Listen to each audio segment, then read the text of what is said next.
Ketika ia pertama kali tiba di Akademi Sihir Nano, ia adalah satu-satunya siswa yang mengandalkan senjata jarak dekat di saat rekan-rekannya mahir menggunakan kekuatan sihir. Karena alasan itu saja, ia menjadi mangsa bagi mereka yang kuat, menjadi sasaran penghinaan oleh orang-orang rendah yang merasa menguasai dunia hanya karena memiliki mana. Manusia biasa seperti dia, yang menggunakan senjata fisik, bukanlah tandingan bagi pengguna sihir. Rasanya seperti membawa tangan kosong ke dalam baku tembak.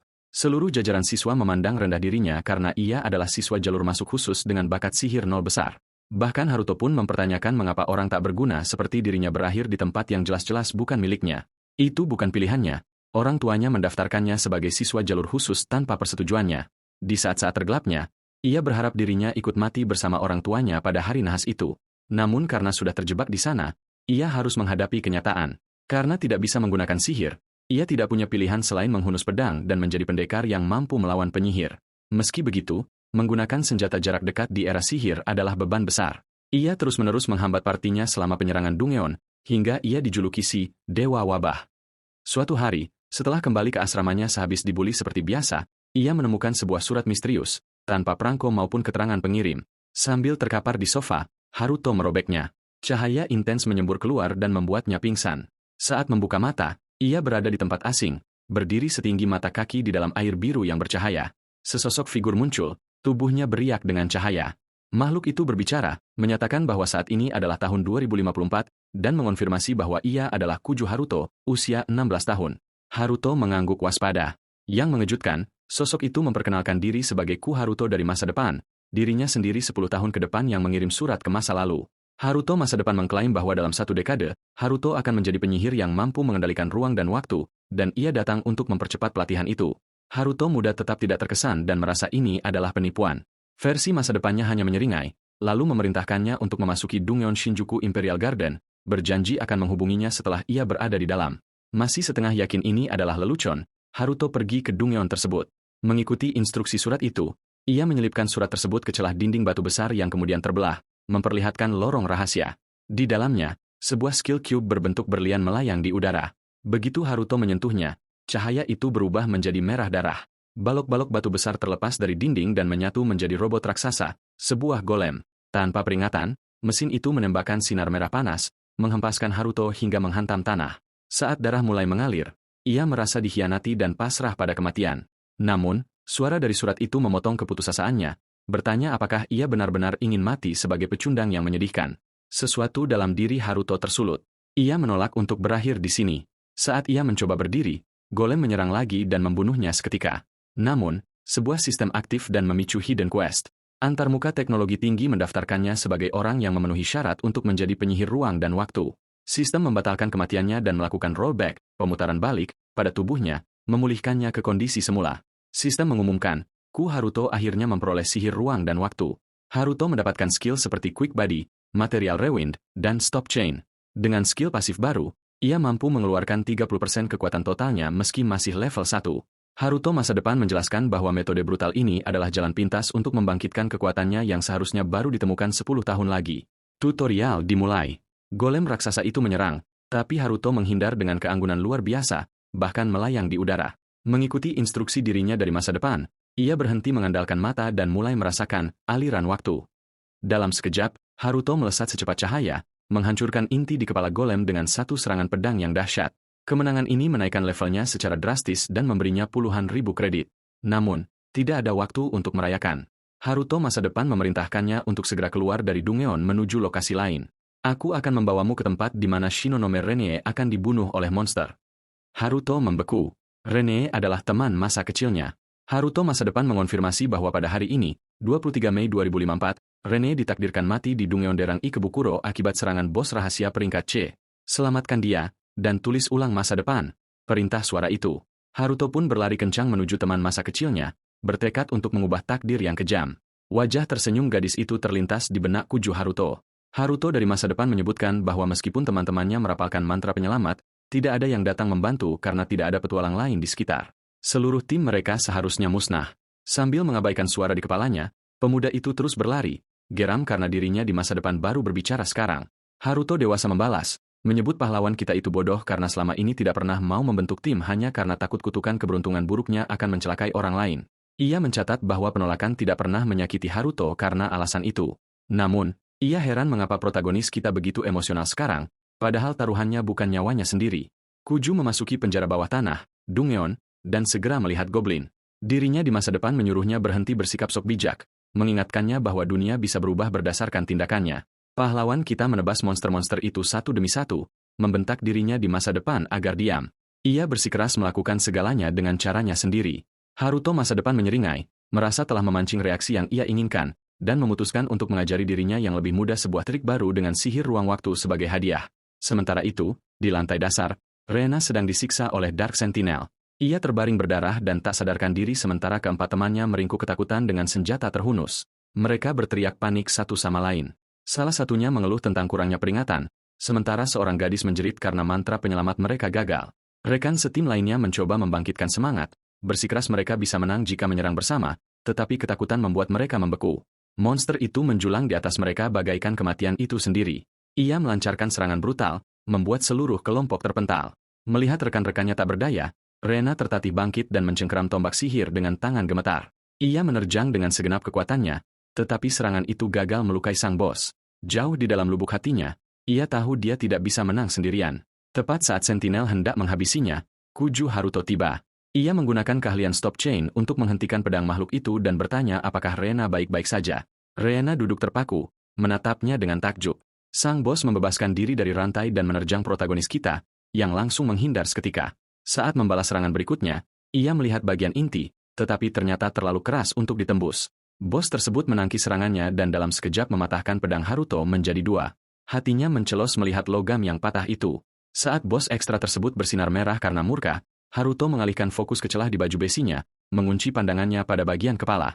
Haruto masa depan memperingatkan bahwa pedangnya akan hancur sepenuhnya. Kuju Haruto menggertakkan gigi dan tanpa ragu menyalurkan sihirnya, Material Rewind. Dalam sekejap, pedang yang rusak itu memutar balik waktu ke keadaan semula, menjadi utuh kembali. Pahlawan kita menghujamkan pedang itu ke celah di Hell Monster tersebut. Makhluk itu merenggut pelindung kepalanya, tetapi seluruh kepalanya lenyap begitu saja. Melihat dirinya yang lebih muda menulis ulang takdir, Haruto dari masa depan merasakan secercah kebanggaan. Mata Rena melebar saat dia menatap pemuda di depannya, membisikkan namanya dengan tidak percaya. Rena masih terguncang, menuntut penjelasan dari Haruto sementara petugas medis membawa teman-temannya ke rumah sakit. Dia akhirnya berterima kasih kepada pemuda itu karena telah menyelamatkan mereka, tetapi Kuju Haruto hanya mengangkat bahu, menyuruhnya untuk merahasiakan keterlibatannya. Rena bertanya-tanya apakah ini adalah rahasia kecil hanya di antara mereka berdua, dan dengan anggukan, Haruto mengonfirmasinya. Masih merasa kesal, Rena menuntut penjelasan bagaimana dia bisa menjadi begitu kuat. Tepat saat protagonis kita hendak mengungkapkan kebenarannya, dirinya di masa depan memotongnya, memperingatkan agar tidak merusak lini masa dan melarang penyebutan sihir ruang waktu. Akibatnya, Haruto bertanya kembali apakah Rena benar-benar bisa menjaga rahasia tersebut. Saat Rena terus mendesak jawaban, Kuju memberinya omong kosong tentang bagaimana terlalu banyak hal yang telah terjadi dan dia belum siap untuk mengungkapkan jati dirinya. Dirinya di masa depan diam-diam menyetujui, berpikir lebih baik menipunya untuk saat ini. Rena menangkap suara samar dari Haruto masa depan dan bertanya apakah ada orang lain di sana. Kuju dengan tegas membantah mendengar siapapun, merasa kesal dengan suara di kepalanya. Dia kemudian mengarang cerita, mengatakan bahwa dia hanya gatal ingin menguji keahlian pedang khusus yang masih belum sempurna, itulah sebabnya dia ingin menyembunyikannya. Rena tersenyum kecil, mempercayai alasan tersebut, dan setuju untuk tutup mulut. Kuju merasakan gelombang kelegaan yang luar biasa karena telah berhasil membodohinya. Keesokan harinya, di dalam divisi SMA di distrik Nakano, Tokyo, pahlawan kita merenungkan bagaimana kematian yang ditakdirkan untuk Rena berhasil dihindari dan bagaimana dia mendapatkan kekuatan sihir yang luar biasa secara bersamaan. Dia menyadari bahwa dia tidak bisa menulis ulang masa lalu yang jauh, tetapi dia yakin dia bisa mengubah apa yang terjadi selanjutnya. Di sudut ruangan, para perundungnya mulai mengejeknya lagi, menggunakan julukan Dewa Wabah. Mereka menuntut penjelasan mengapa dia berada di penjara bawah tanah Ikebukuro, mencibir bahwa seseorang melihatnya kabur dari sana dengan tampang tidak berdaya dan menyedihkan. Kelompok itu membual tentang menghadapi bos ekstra itu sendiri, menyebarkan rumor palsu bahwa merekalah yang bertarung. Mereka terus mencibir sang protagonis, memanggilnya Dewa Wabah sementara dia bertanya-tanya siapa lagi yang bisa melihatnya selain Rena. Salah satu anak laki-laki menyebutkan bahwa temannya ada di sana dan berakhir di rumah sakit dengan tagihan yang akan menguras harta mereka. Dia mencoba memeras Kuju, menuntutnya untuk menanggung biaya tersebut atau mereka akan menghancurkan reputasinya. Ketika Haruto tetap diam, ancaman mereka meningkat. Mereka memanggilnya bajingan dan mengaku akan menjadikannya sasaran latihan. Kesabaran Kuju akhirnya habis. Dia membentak bahwa dia sudah muak dan menyebut mereka sampah tidak berguna. Anak-anak itu balas memelototi dan salah satunya menerjang untuk memukulnya. Berkat kekuatan yang telah meningkat, protagonis kita membaca gerakan itu seperti buku yang terbuka. Dia menghantam si perundung dengan pukulan yang begitu cepat hingga anak itu tersungkur ke lantai sebelum menyadari apa yang terjadi. Terperangah, para perundung itu hanya bisa berkedip. Kuju memberi mereka peringatan dingin untuk tidak pernah mendekatinya lagi sambil menunjukkan semua dompet mereka yang sudah ada di tangannya. Kelompok itu menatap dengan bodoh, tidak menyadari barang-barang mereka telah dicuri tanpa terasa. Dia menuntut janji agar mereka meninggalkannya selamanya, yakin mereka tidak akan berani macam-macam lagi. Setelah konfrontasi tersebut, dia pergi ke kelas. Saat profesor memberikan kuliah, pikiran Kuju melayang ke tes kapasitas sihir yang akan datang. Tiba-tiba, profesor mengumumkan bahwa mereka akan melakukan pengukuran sekarang juga dan memanggil nama Haruto. Pemuda itu bangkit dari tempat duduknya dan mendekati cermin penguji. Dia berpikir tentang betapa menyedihkannya kapasitas sihir intrinsiknya dulu, tetapi sekarang dia bertanya-tanya bagaimana keadaan akan berubah sebagai penyihir ruang waktu. Dia memutuskan untuk memberikan segalanya dan menyalurkan kekuatan barunya. Saat dia meletakkan telapak tangannya di cermin, gelombang listrik yang kuat meledak dari tubuhnya, membuat profesor itu terbelalak. Tiba-tiba, cermin itu tumbang dan pecah menjadi 1000 keping. Profesor itu jatuh ke lantai karena terkejut, dan seluruh kelas terdiam saat para siswa mencoba mencerna apa yang baru saja terjadi. Sementara itu, otak protagonis kita seolah mengalami korsleting. Dia segera menyesal telah pamer kekuatan, karena tidak berniat menonjol secara mencolok seperti ini. Dari tempat duduknya, Rena hanya terkekeh sendiri. Di luar, kelompok siswa sibuk bergosip tentang Kuju Haruto dan cermin yang hancur. Berbagai teori muncul mengenai sihir aneh yang tidak diketahui yang mungkin dia miliki. Bahkan seorang siswa mengklaim bahwa Haruto berada di peringkat jauh di atas peringkat A. Haruto mulai merasa terganggu, cepat merasa lelah dengan perhatian yang tidak biasa ini. Tiba-tiba, sebuah suara yang dikenalnya memanggil namanya. Dia berkedip kaget saat sebuah boneka mewah, plushie, merangkak keluar dari semak-semak terdekat.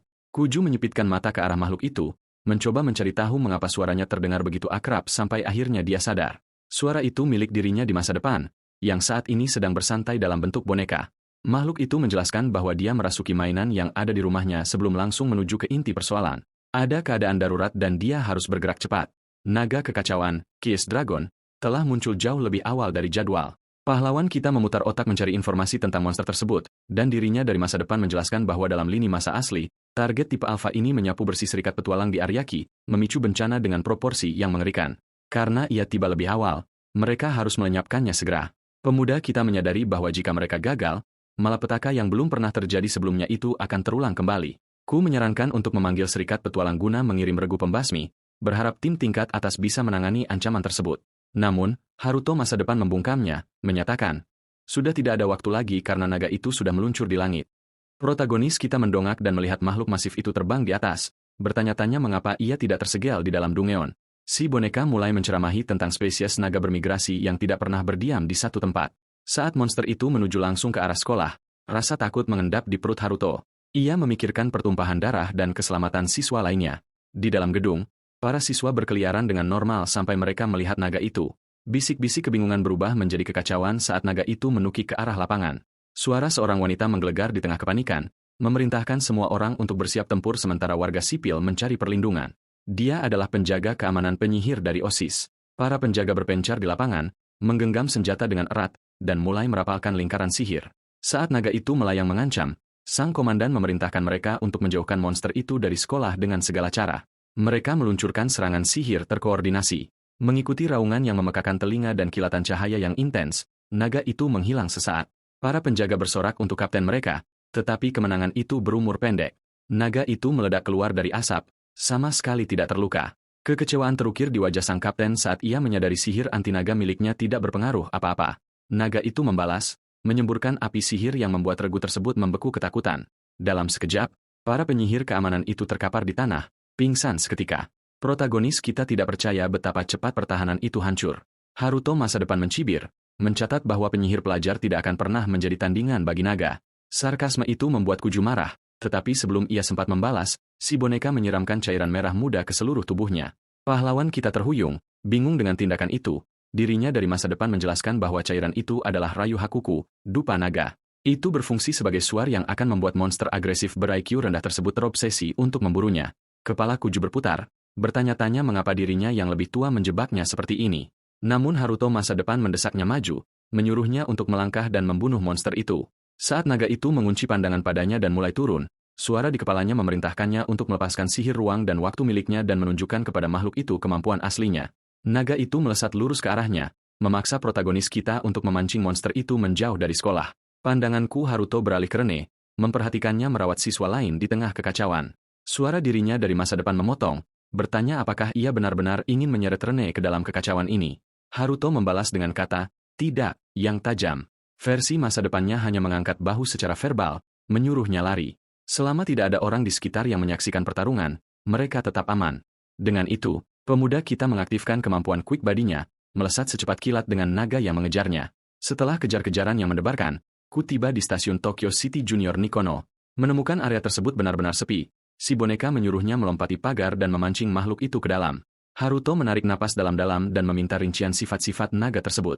Haruto masa depan meluncurkan penjelasan, mendeskripsikan sifat elemen gelapnya dan napasnya yang mematikan. Ia memperingatkan bahwa menyerang langsung adalah tindakan bunuh diri karena adanya miasma, hawa jahat, mengerikan yang membawa efek tunda.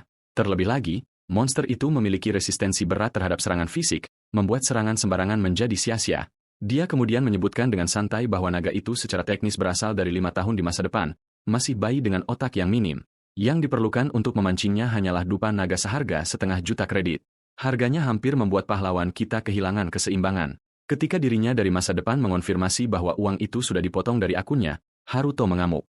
Ia menerjang si boneka, mencengkeramnya erat dan menuntut penjelasan mengapa ia melakukan aksi ini dan bagaimana ia mendapatkan kode PIN-nya. Haruto masa depan hanya menyeringai melihat ledakan kemarahan itu. Akhirnya, protagonis kita menyerah pada pergulatan fisik tersebut. Versi yang lebih tua menyuruhnya tenang, berjanji bahwa ia akan mendapatkan uang itu kembali dengan cepat. Mengalahkan naga itu akan memberikan hadiah yang gila, dan dengan bantuan skill cube, ku dapat meledakkan monster itu dan menerima mantra ruang waktu baru sebagai bonus. Dia kemudian mengarahkan Haruto kembali ke misi, menunjukkan bahwa karena naga itu belum berkembang sempurna, titik lemahnya terekspos tepat di intinya.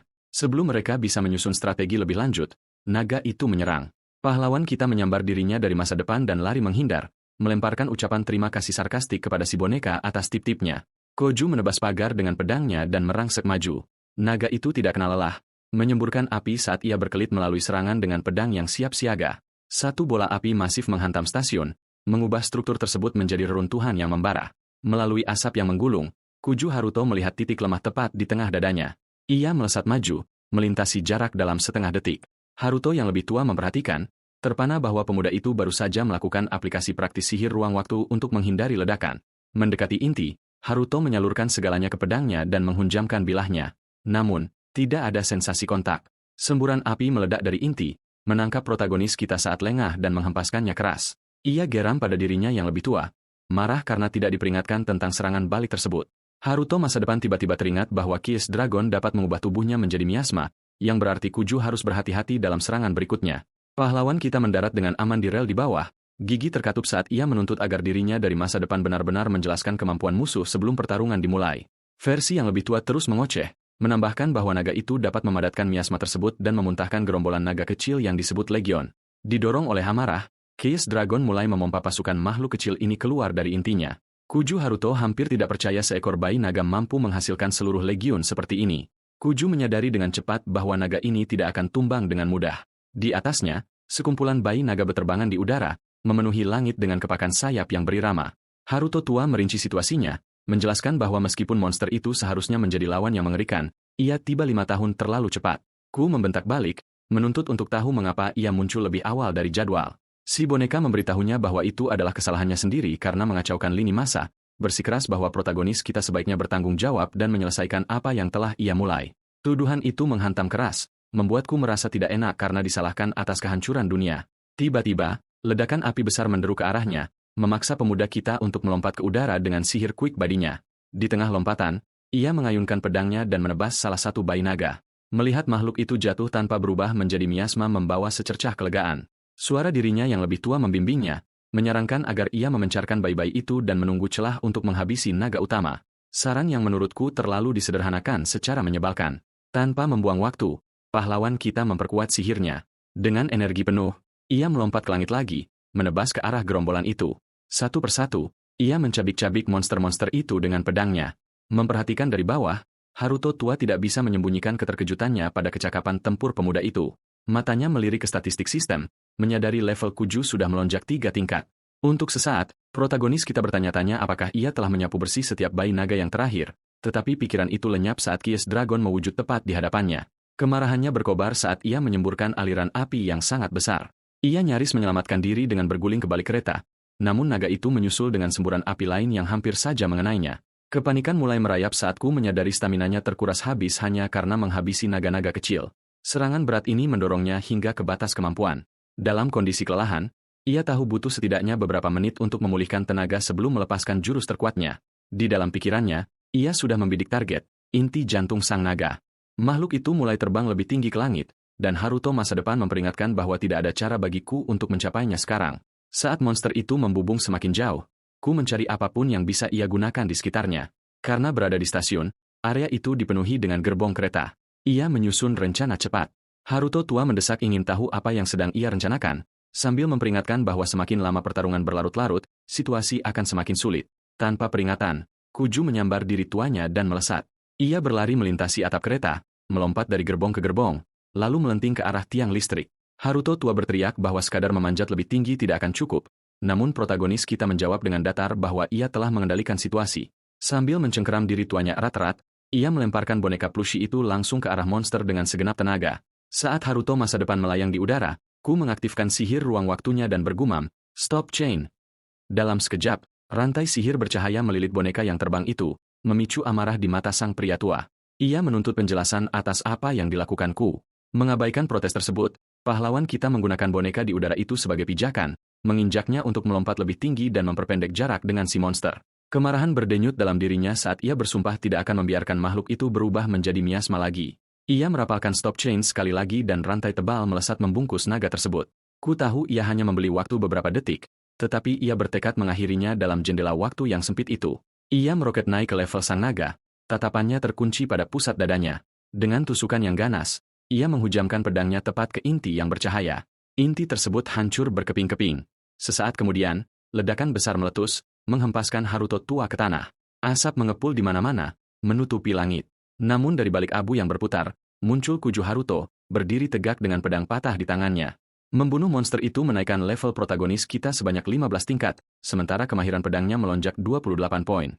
Selain pengalaman, ia mengantongi 872.300 kredit dan mendapatkan barang langka, Kies Dragon Fang. Peringkatnya melonjak menjadi petualang kelas C, disertai rekomendasi sistem untuk melapor ke serikat, guild, terdekat. Haruto tua tampak puas, mengaku sudah menduga hal ini, meski nada kesal masih terdengar saat ia menuduh bocah itu memperlakukannya seperti tangga darurat. Pahlawan kita terlalu teralihkan oleh statistiknya untuk peduli. Sihir ruang waktu rahasianya telah naik 20 poin, membuka level 2 untuk material rewind dan quick body. Skill pasifnya juga mencapai level 2, memberikan potensi peningkatan kekuatan sebesar 50%. Haruto masa depan menjelaskan bahwa membunuh naga tersebut mencegah bencana besar terulang kembali. Namun, ia memperingatkan bahwa seseorang mungkin akan membocorkan rahasia tentang pertarungan ini. Kecemasan terpancar di wajah boneka itu membayangkan mereka ketahuan, dan ia mendesakku untuk segera pergi. Ku bertanya-tanya apakah mereka bisa sepaham sekali saja sebelum memanggul diri tuanya di bahu dan melesat dari medan tempur. Kembali di apartemennya, mereka duduk bersama di sofa. Ku membuka bungkus roti lapis, menatap diri masa depannya sambil makan. Terjebak dalam tubuh boneka, Haruto tua mengabaikannya karena boneka kain tidak punya mulut untuk mengunyah. Kesal, si boneka membentak agar bocah itu mencoba menggunakan otaknya, tapi Haruto bergumam balik bahwa mainan yang bisa bicara sudah cukup aneh. Ia menuangkan secangkir susu dan menatap foto keluarga berbingkai, berbisik bahwa ia sudah pulang. Ia memperingatkan versi tuanya agar tidak mengejek sisi sentimentalnya, tetapi Haruto tua menjawab santai bahwa karena mereka adalah orang yang sama, ia jelas tidak akan melakukannya.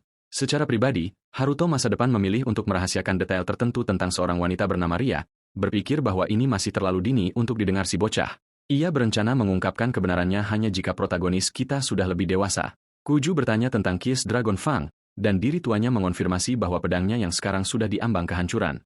Ia menyarankan agar Ku bolos sekolah keesokan harinya untuk menempa senjata baru dan menguji kekuatannya. Pagi berikutnya, Kuju Haruto berdiri di luar cabang Shinjuku dari Serikat Petualang. Ia teringat saat ia merasa seperti pecundang tak berdaya yang tidak berhak berada di sini. Versi tuanya mengintip dari tas bahu, mengingatkannya bahwa kemajuannya adalah berkat bimbingan diri masa depannya sendiri. Pahlawan kita hanya ingin menyelesaikan tugas dan pulang, menyuruh mainan itu agar tidak keluyuran sendiri. Di dalam lobi, mereka menunggu hingga layar memanggil nomor 23. Di loket, seorang resepsionis cantik bertanya ada keperluan apa. Ia menyerahkan kartu identitasnya untuk memeriksa hasil Dungeon. Resepsionis itu mencatat aura kaku pada dirinya, tetapi tetap memasukkan kartu ke komputer dan memintanya meletakkan tangan di pemindai untuk konfirmasi identitas. Wanita itu terkejut saat hasilnya muncul, menunjukkan lonjakan dari peringkat E ke peringkat C hanya dalam 1 hari. Saat angka-angka itu bersinar di layar, sang resepsionis bertanya-tanya apakah sistem sedang error. Orang-orang mulai menatap, dan Ku merasa nyalinya menciut. Ia benci menjadi pusat perhatian dan memutuskan untuk memperbaiki situasi dengan mengaktifkan material rewind. Sistem menyelesaikan konfirmasi, tetapi peringkatnya tiba-tiba tampil sebagai E lagi. Resepsionis itu berkedip, tidak habis pikir dengan perubahan tersebut. Saat Ku bertanya apakah ada masalah, ia hanya menggelengkan kepala dan menyerahkan kembali kartunya. Masih bingung, Ku berterima kasih dan berbalik untuk pergi. Tiba-tiba, monitor diperbarui lagi, memunculkan kembali promosi ke peringkat C. Haruto tua menyadari bahwa protagonis kita hanya memutar balik waktu pada tampilan layarnya saja dan menyeringai melihat pemikiran cepatnya. Kuju menjawab bahwa menghindari perpecahan garis waktu yang tidak perlu adalah prioritas utamanya. Saat mereka menuju lift, versi tua menyuruhnya masuk. Pahlawan kita berdiri dalam diam saat mereka naik. Ketika keluar, mereka menghadapi pintu bertanda khusus petualang peringkat A. Boneka itu tiba-tiba berubah menjadi sepucuk surat, menyuruh Kuju memindainya pada sensor. Meskipun keamanannya sangat tinggi, surat itu mendesak agar ia lanjut. Haruto menempelkan kertas itu ke pemindai dan pintu terbuka dengan bunyi klik.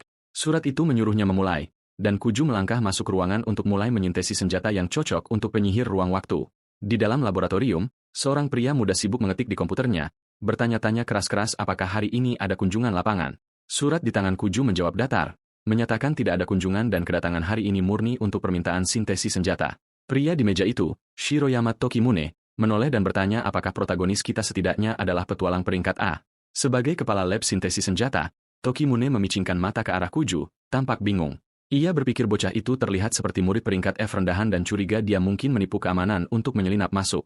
Surat itu menginstruksikan Kuju untuk menunjukkan bahan-bahannya. Saat Ku mengulurkannya, Tokimune mempelajari barang-barang tersebut dengan saksama, menyadari bahwa itu adalah bahan langka yang dijatuhkan oleh monster tingkat tinggi. Haruto bertanya apakah ia bisa menggunakannya sebagai bahan sintesis untuk memperkuat senjata. Tokimune mengangguk, mengakui nilainya yang luar biasa, dan bertanya-tanya apakah Ku mendapatkannya dari monster yang ia buru sendiri. Pahlawan kita mengonfirmasi hal ini dengan anggukan santai. Tokimune melirik pedang Haruto, memahami situasinya, dan mengetik kata sandi ke jam tangan pintarnya. Tiba-tiba, pintu-pintu di sepanjang lantai bergeser terbuka saat sebuah mesin berbentuk kapsul keluar. Tokimune menjelaskan bahwa ini adalah mesin sintesis model terbaru tingkat atas di Jepang, standar emas dalam teknologi riset dunia lain.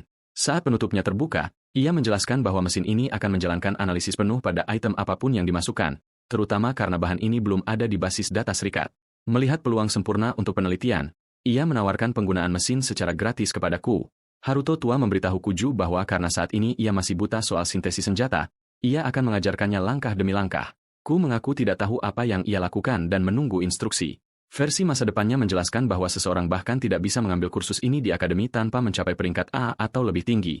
Ia membagi prosesnya menjadi 4 bagian, memilih senjata dasar, memilih atribut, memilih bahan penguat, dan sintesis akhir.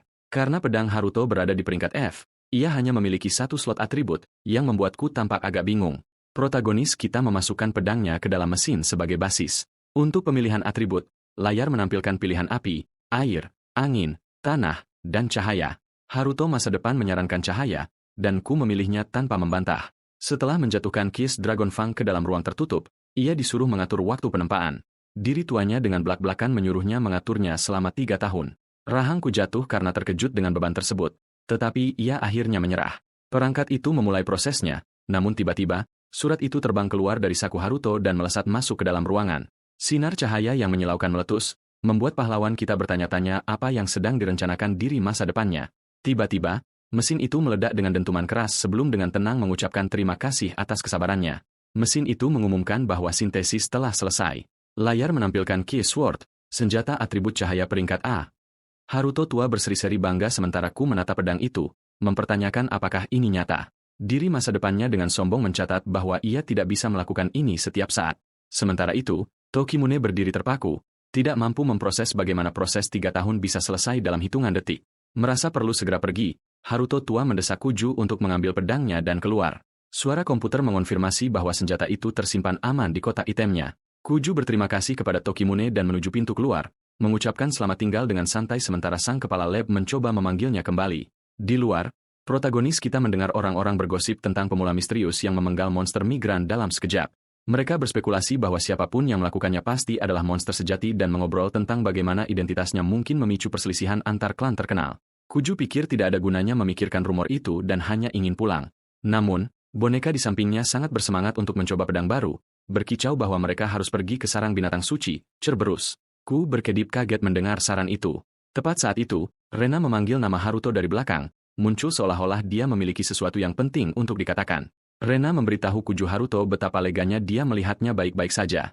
Dia menjelaskan bahwa beberapa siswa memberitahunya bahwa monster yang menyerang sekolah sebenarnya mengejar Haruto. Kekhawatiran tertulis di wajahnya saat dia menyebutkan telah mengirim pesan kepadanya berkali-kali, tetapi tidak ada yang dibaca. Karena ku bolos sekolah hari ini, dia menuntut penjelasan mengapa dia ada di sini sekarang.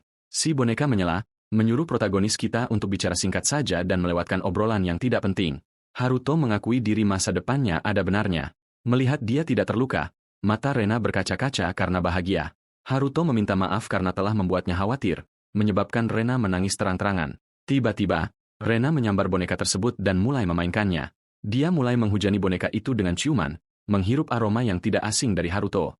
Haruto tua menuntut agar dia segera menurunkannya, menganggap kasih sayang itu aneh. Namun, Haruto malah menawarkan agar Rena menyimpan boneka itu untuk sementara waktu. Rena tampak terkejut sementara diri masa depannya menatap tajam ke arahku dengan amarah yang terpendam. Pahlawan kita memberitahunya untuk mengembalikannya nanti dan mengabaikan ucapan terima kasihnya, mengatakan bahwa dia akan menemuinya di lain waktu. Saat ia berjalan pergi, Rena mendekap mainan itu seolah-olah itu adalah anaknya sendiri. Ia merasa lebih ringan, senang karena telah mengalihkan perhatian Rena dari kekacauan tersebut, meskipun Haruto masa depan dalam hati panik karena ditinggal sendirian. Keesokan harinya, Kuju Haruto berjalan santai di luar sekolah dengan boneka mewah itu bertengger di bahunya. Ia mencoba menebus kesalahannya, menjelaskan bahwa ia segera bergegas kembali untuk menjemputnya sesegera mungkin. Meskipun Haruto masa depan masih marah, ia akhirnya melontarkan ucapan terima kasih yang pelan. Ia tergerak karena bisa melihat teman masa kecilnya yang sudah lama hilang setelah 1 dekade. Dari jendela gedung yang jauh, seorang pemuda berpakaian rapi memperhatikan protagonis kita dengan saksama. Ia mengenali bocah itu sebagai orang yang dijuluki Dewa Wabah, dan pemandangan itu membangkitkan minatnya. Melabeli Haruto sebagai Tuan Pembunuh Naga Misterius, dalam pikirannya, ia memutuskan untuk menjadikan siswa tersebut sebagai target hiburan berikutnya. Kemudian, di dalam ruang konseling siswa, Kuju Haruto berdiri di hadapan Wakil Ketua OSIS, Sakuruji Yuzuki. Yuzuki menginterogasinya tentang insiden naga, menuntut agar ia membocorkan semua yang ia ketahui. Saat ia memberikan penyangkalan datar, Yuzuki menyodorkan laporannya, menunjukkan bahwa Haruto berlari tepat ke arah sumber serangan monster. Pahlawan kita menjelaskan bahwa monster itu berganti target ke siswa lain dan kemudian menghilang. Ia mengklaim bahwa siswa itulah yang membunuh monster itu sementara ia sendiri nyaris tidak berhasil selamat. Ia menggelengkan kepala saat ditanya apakah ia melihat wajah sang penyelamat, mengklaim bahwa ia terlalu sibuk mencoba untuk tidak mati. Yuzuki tampak menerima jawaban itu dan Haruto mohon pamit.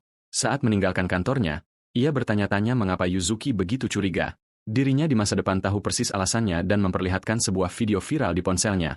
Judulnya bertanya-tanya apakah orang dalam rekaman itu benar-benar seorang siswa, menyebut pertarungan itu luar biasa.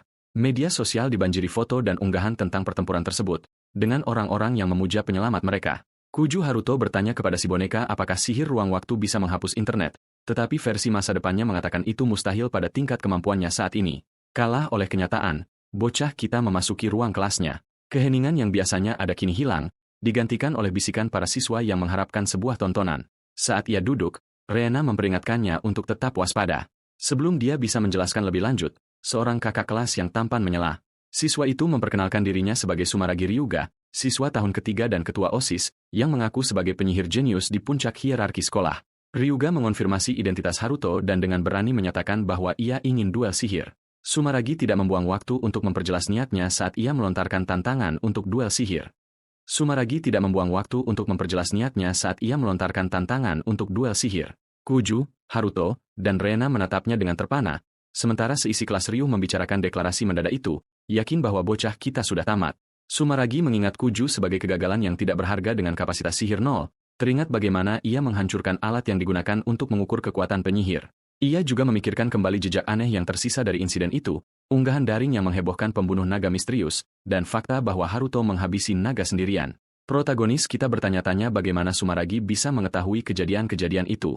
Bagi Ryuga, situasi ini sangat menarik, itulah sebabnya ia ingin menghentikannya sebelum semuanya lepas kendali. Ia mengaku bahwa ia juga pernah menjatuhkan naga sendirian, tetapi ia terus mendesak untuk duel, gatal untuk mencuri gelar pembunuh naga untuk dirinya sendiri. Duel sihir adalah tes resmi yang disiapkan oleh Lembaga Pembinaan Petualang bagi siswa untuk membuktikan kemampuan mereka, dan hasilnya langsung menentukan peringkat siswa. Siswa berperingkat tinggi menikmati hak istimewa dan diperlakukan seperti calon perwira guild. Satu aturan dominan mengatur duel ini, tidak ada sihir yang boleh membunuh atau melukai lawan secara permanen.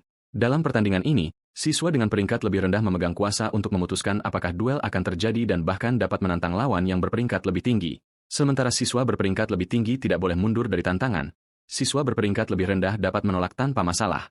Kuju Haruto bertanya-tanya bagaimana ia harus menghadapi duel melawan siswa terbaik di sekolah. Sang penantang menyuruhnya berpikir matang-matang, menyeringai sambil memperingatkan Rena bahwa dia harus berhati-hati jika ingin memiliki peluang di OSIS masa jabatan berikutnya. Itu adalah ancaman terselubung, menjanjikan akan memberi pelajaran secara pribadi. Rena tampak ketakutan, berterima kasih dengan kaku atas sarannya sambil gemetar ketakutan. Tiba-tiba, pahlawan kita berdiri tegak dan bertanya kepada Sumaragi apakah ia masih menginginkan duel ini. Jika ya, Haruto siap menerimanya. Rena menatapnya seolah-olah dia sudah gila. Protagonis kita menambahkan satu syarat, siapapun yang kalah harus keluar dari sekolah. Sumaragi bersemangat dengan seringai, menyetujui dengan antusiasme yang berlebihan. Ia sangat percaya diri, yakin bahwa Kuju sudah menyesali taruhan itu, tetapi bocah kita hanya memperkuat tekadnya. Belakangan, Haruto masa depan berkomentar bahwa pemuda itu mulai bertingkah semakin mirip dengannya. Mereka duduk di luar sekolah sementara Kuju menyantap makan siang. Haruto masa depan memperingatkan bahwa Sumaragi bukan lelucon. Ketika Kuju bertanya apakah dirinya di masa depan mengenal pria itu, sang senior menjelaskan bahwa Sumaragi ditakdirkan untuk menjadi kepala cabang Shinjuku dari Guild Petualang dan salah satu dari 7 orang bijak, Seven Sages, yang akhirnya mengembangkan banyak mantra elemen api baru. Haruto berpikir menjadi orang bijak mungkin hanya berarti pria itu adalah orang idiot tingkat tinggi. Versi masa depannya mendengus setuju, menyebut pria itu sebagai penjelmaan bajingan. Ia memperingatkan bahwa mulai saat ini, Sumaragi akan menggunakan setiap jengkal posisinya untuk melawan protagonis kita. Pria itu benar-benar sampah yang telah melecehkan banyak wanita di bawah komandannya. Namun, ia sangat pandai dalam memimpin orang. Yang terburuk, ia yakin Haruto adalah pembunuh naga karena siswa di faksinya memberinya informasi. Bakat sihirnya nyata, dan reputasi penyihir jeniusnya bukan tanpa dasar. Haruto masa depan memperingatkan bahwa saat ini protagonis kita tidak punya peluang. Boneka itu menampilkan profil Kuju Haruto. Ia adalah seorang petualang, level 15, peringkat C, dengan kemampuan pedang di angka 31 dan sihir ruang waktu di angka 34. Sistem memancarkan peringatan merah mengenai keterampilannya yang tidak diketahui, merekomendasikan laporan ke guild. Tingkat pelepasan potensinya adalah 2, memberikan peningkatan 50%. Kekuatannya 61, kelincahan 159, dan pertahanan 89. Yang krusial, kekuatan sihirnya benar-benar 0. Kecerdasannya dinilai B, ketangguhan mental B, dan potensi pertumbuhannya adalah S yang langka. Senjata utamanya adalah pedang, dan ia telah mempelajari Quick Body level 2, Stop Chain, dan material Rewind level 2. Boneka itu mengakui bocah itu telah berkembang, tetapi ketika ia menyandingkan statistik penantang untuk perbandingan, pahlawan kita terkejut bahwa versi masa depannya bahkan bisa mengaksesnya. Haruto tua menampilkan profil Sumaragi, menunjukkan statistik yang menjulang tinggi di atas milik Kuju. Boneka itu menyimpulkannya dengan dingin, tingkat kekuatan sang penantang 10 kali lebih tinggi. Terguncang oleh celah tersebut, Haruto bertanya-tanya apakah ini adalah keistimewaan sihir ruang waktu, dan bertanya apakah angka-angka itu sah. Matanya beralih ke seorang gadis yang sedang menghibur gadis lain di luar. Gadis itu bergumam dalam keputusasaan, ketakutan karena pikirannya kosong saat mencoba sihir dasar. Dia takut gagal dalam ujian kursus penyihir mendatang. Temannya mencoba menenangkannya, mengatakan tidak ada salahnya menggunakan tongkat sihir dalam pelafalan. Dia bertanya-tanya apakah dia punya pilihan lain selain menerima tawaran Ryuga untuk les privat di rumahnya. Kemarahan melonjak dalam diri Kuju Haruto. Ia yakin Ryuga berencana untuk memangsanya. Protagonis kita mengepalkan tinjunya dan mengintervensi, berjalan langsung ke arah gadis-gadis itu. Mereka menatapnya dengan bingung, bertanya-tanya apakah ia termasuk dalam kursus pendekar pedang. Haruto memberitahu mereka dengan tegas bahwa mereka tidak butuh les privat yang menjijikan itu, berjanji bahwa ia akan menangani bajingan itu dengan satu atau lain cara. Kuju melangkah lebih dekat ke gadis itu dan menyuruhnya bertahan sebentar. Ia mengangkat tangannya di dekat pipi gadis itu, mencoba merasakan akar kesedihannya. Setelah mempelajari teknik pemindaian selama kelas pengukuran kapasitas sihir, Haruto sekarang dapat membaca bagaimana sihir mengalir dan bergeser di dalam diri seseorang. Ia memindainya secara menyeluruh dan menyadari bahwa sirkuit sihirnya telah rusak. Saluran sihirnya tersumbat karena ia telah merapalkan mantra jauh melampaui batas kemampuannya. Haruto bersiap untuk membersihkan sumbatan tersebut dan memulihkan sirkulasi normalnya. Ku menyuruhnya untuk rileks dan tetap tenang, sambil mendekatkan tangannya. Meskipun kedekatan itu awalnya membuatnya gugup, ledakan cahaya tiba-tiba meletus dari tubuh gadis itu. Gelombang kelegaan menyelimutinya, namun temannya, Yuko, segera melompat di antara mereka, menuntut penjelasan tentang apa yang dia lakukan dan menyuruhnya menjauh. Pada saat itu, si gadis merasakan kekuatannya membanjiri kembali. Ia terpana dan gembira mendapati sihirnya tidak hanya pulih, tetapi terasa lebih kuat dari sebelumnya. Pikirannya melayang kepada Kuju saat ia menyadari bahwa ia tidak lagi menghadapi mimpi buruk bimbingan belajar privat dari Ryuga. Sementara Yuko merayakan kesembuhan temannya, jagoan kita tetap terpaku pada pertarungan yang akan datang. Haruto tua, Plushi, merasakan bahwa protagonis kita sedang memikirkan sesuatu dan memberinya lampu hijau untuk bicara. Ku bertanya bagaimana cara memperkecil jarak antara kemampuannya dan Sumuragi secara efisien, mengingat mereka hanya punya waktu 3 hari sebelum duel. Ia bertanya kepada Plushi Dungeon mana yang terjangkau yang akan memaksimalkan pertumbuhannya. Versi masa depannya sudah menyiapkan peta dan detail lokasi berikutnya. Ketika pahlawan kita bertanya tentang hadiahnya, si tetua menyebutkan poin pengalaman yang masif, mantra ruang waktu baru, kesempatan untuk menguji senjata yang baru dibuatnya, dan bahkan kemampuan untuk memanggil monster, summon beast. Protagonis kita tidak bisa menyembunyikan kegembiraannya. Kemudian, ia tiba di Dungeon peringkat B di Azabu yang dikenal sebagai labirin kristal. Area ini biasanya mengharuskan petualang setidaknya berada di level 65 untuk bertahan hidup. Tempat itu merangkak dengan musuh dan Ku terpaksa menghadapi mereka semua. Ia melihat sekeliling, bertanya-tanya apakah ia benar-benar perlu membasmi setiap musuh saat monster mengepungnya dari segala arah. Pahlawan kita menoleh ke Plushi, mempertanyakan apakah ini sepadan dengan repotnya, tetapi versi lamanya memerintahkannya untuk menghabisi setiap monster terakhir. Dengan memantapkan diri, Ku menyerjang maju dan mulai menebas gerombolan tersebut. 1 jam berlalu. Jauh di bagian akhir labirin, seorang pemuda dan pemudi bertarung melawan seekor makhluk bersama-sama. Si gadis mengayunkan tongkat sihirnya, menembakkan semburan api ke arah monster itu. Ia tersenyum bangga, mengira serangannya efektif, tetapi makhluk itu keluar dari asap tanpa luka sedikitpun. Musuh mereka adalah Ksatria Kristal Kegelapan, penghuni labirin dengan 2300 HP, statistik serangan 340, dan pertahanan 610. Ketahanan sihir dan kemampuan spesialnya jauh melampaui kedua siswa tersebut. Si pemuda memperingatkan bahwa serangan mereka tidak mempan, dan si gadis menatap dengan ngeri saat maut mendekat. Tiba-tiba, jagoan kita muncul dan mengakhiri hidup monster itu dengan satu ayunan bersih, menghancurkan kepalanya menjadi serpihan. Kedua siswa itu diliputi kelegaan dan menghujani Kuju dengan ucapan terima kasih. Ia menyebutkan kepada dirinya yang lebih tua bahwa musuh di sini terasa seperti gelombang yang tak pernah berakhir sebelum menyuruh pasangan itu melarikan diri selagi bisa.